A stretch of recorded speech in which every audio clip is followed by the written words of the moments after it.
안녕하세요, 노카트입니다. 기아 카니발 페이스리프트 모델이 벌써 다음 달이네요. 11월 출시를 앞두고 많은 분들의 관심을 모으고 있습니다.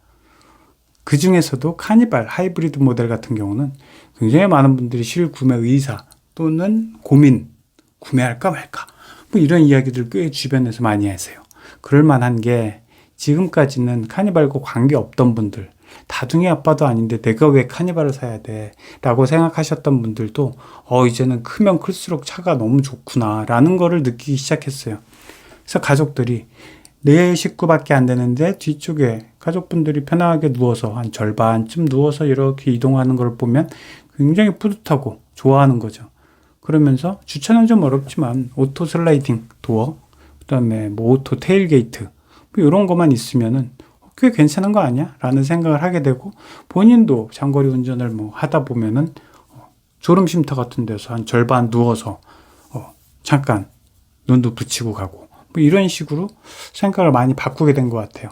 게다가 또 결정적으로 하이브리드 모델이 나오기 시작하면서 기존에 있던 두 가지 단점, 가솔린은 연비가 엄청 안 좋다, 그 다음에 디젤은 한 3, 4년 차부터 덜덜거리기 시작한다, 이런 단점을 또 확실하게 없애버릴 수 있는 모델이 바로 하이브리드잖아요. 그러다 보니까 연비도 한 13 정도면은 꽤 괜찮지 않을까? 라는 생각을 하고, 그러면서 도심에서 운전할 때도 또는 정차에 있을 때도 덜덜거리지 않고 조용할 테니까 이 정도면 카니발 살만한 거 아니야? 라는 생각을 주로 많이 하고 있는 것으로 보입니다. 그래서 연비가 그럼 얼마나 정도가 돼야 되나? 라는 생각을 또 해볼 수밖에 없죠. 그러면서 연비가 최저 아무리 안 좋아도 13.1은 넘어야 된다 라고 이야기들이 이제 들리기 시작하고 있죠. 그 이유는 바로 카니발 디젤이 연비가 13.1이거든요. 그러니까 하이브리드를 만들었는데 같은 차의 디젤보다 만약에 연비가 안 좋아, 그럼 이게 무슨 의미가 있겠습니까? 연비적인 측면에서만 보면. 그렇기 때문에 오히려 적은 내부에 있다, 적은 디젤이다, 뭐 이런 식으로 이야기를 할 수가 있는 거죠. 그러면서 기존의 같은 기아차의 소렌토 같은 경우를 보면 소렌토 하이브리드 연비가 가장 낮은 게 13.8, 그 다음에 가장 높은 게 15.7, 그래서 13.8에서 15.7 사이인데 뭐 물론 가장 낮은 건 4륜구동, 가장 높은 건 2륜구동. 그런데 이게 카니발은 4륜구동이 아니라 2륜구동이기 때문에 아무리 몸무게가 한 200kg 정도 더 나간다 그래도 13.8 정도는 찍을 수 있지 않을까라는 기대를 하고 있는 거죠. 그러다가 최악으로 내려가서 연비가 너무 안 나와요. 너무 무겁기 때문에. 게다가 시트가 너무 무거워요. 11인승 같은 경우는 시트 무게 이거 다 11개 포함해서 굉장히 높게 나오고, 총중량, 특히 총중량은 사람이 다 탔을 때를 말하는 거잖아요. 그러면 2.8톤까지 올라가거든요. 웬만하면 2.7톤까지 올라가고, 공차 중량이 2.2톤 정도, 2.1톤 정도. 그런데 거기에다가 사람이 다 타면 9인승 같은 경우 2.7톤까지 올라가거든요. 뭐 이러다 보니까 소렌토가 한 1.8톤, 1800kg이거든요. 그러다 보니까 한 200에서 300 정도가 높은 거죠. 그러다 보니까 하이브리드 연비가 과연 얼마나 나올 것이냐. 한 13.8, 13.7 요 정도만 나와준다면은 이 연비는 바로 소렌토 4륜구동 하이브리드 이 모델과 같은 수준까지만 맞춰준다면은 꽤 괜찮지 않을까라는 생각이 들고, 한편으로는 최악의 경우 디젤 13.1보다 낮게 되면은 신차 구입하시려는 분들 주목해 주시기 바랍니다. 지금껏 신차 살 때 고민이 참 많으셨죠? 지금부턴 달라집니다. 이제 단 한 번의 견적 신청으로 최대 20명의 딜러 견적을 받는 신차연구소 카랩이 있으니까요. 신차 비교 견적 어플리케이션 카랩. 이건 문제 있는 거 아니야? 라는 취급을 받을 것으로 보입니다.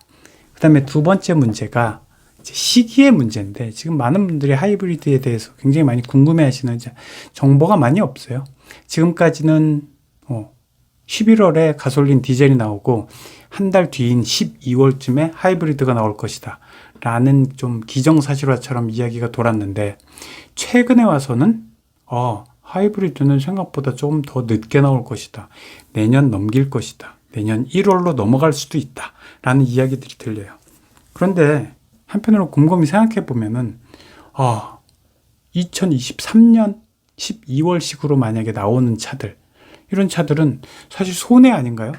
바로 한 달 반 지나면은 24년 신년이 돼 버리는데, 같은 24년형이라고 해도 23년 각자냐, 24년 1월 또는 3월짜리 이런 각자냐에 따라서 나중에 중고차 값도 영향을 끼칠 것 같고, 그러다 보니까 한 달 정도는 늦어져도 괜찮다라는 생각을 또 자연스럽게 하게 되더라고요.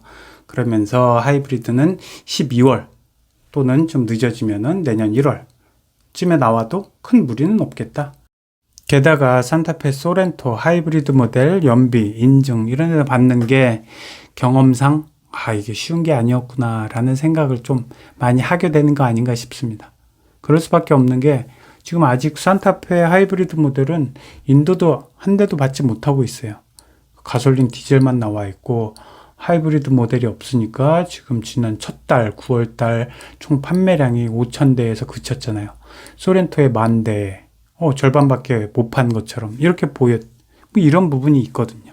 그러다 보니까 1.6 터보 하이브리드 엔진을 소렌토나 산타페보다 200-300kg 더 무거운 카니발에 얹을 때는 시간을 좀 여유 있게 넉넉하게 잡고 좀 준비를 좀 제대로 해서 내보내야겠다라는 측면에서 아마 12월보다는 1월 중으로 좀 넘어갈 수 있다라는 생각을 좀 많이들 하시는 것 같아요. 게다가 1.6 터보 하이브리드 엔진 처음 달기 시작하는데, 카니발도 마찬가지로 소렌토나 이런 것들과 마찬가지로 밑바닥에 이제 배터리가 딱 붙으니까 이게 사실 조금 위험할 수가 있거든요. 돌뿌리가 많고 산이나 이런 오프로드를 좀 달릴 때 밑바닥에 돌뿌리가 팍 해서 배터리를 칠 수도 있기 때문에 이런 부분에 있어서도 그러면 좀 전고를 높여야 되는 거 아니야? 그래서 1, 2cm를 좀 높이려고 시도를 한다라는 또 이야기도 있고, 그러다 보니까 또 한편으로는 또 걱정이 되는 거죠. 전고에. 왜냐하면 카니발은 2배 비싼 6,500만 원대의 하이리무진이 있잖아요. 하이리무진이 일반 카니발보다 27cm가 높은데, 그게 더 높아지면은 만약에 한 30cm가 높아지면은 전고에 문제가 좀 생길 수가 있죠. 오래된 건물 또는 지하주차장 또는 토끼굴 이런데 2.1m짜리 높이에 이런 곳들이 꽤 있거든요.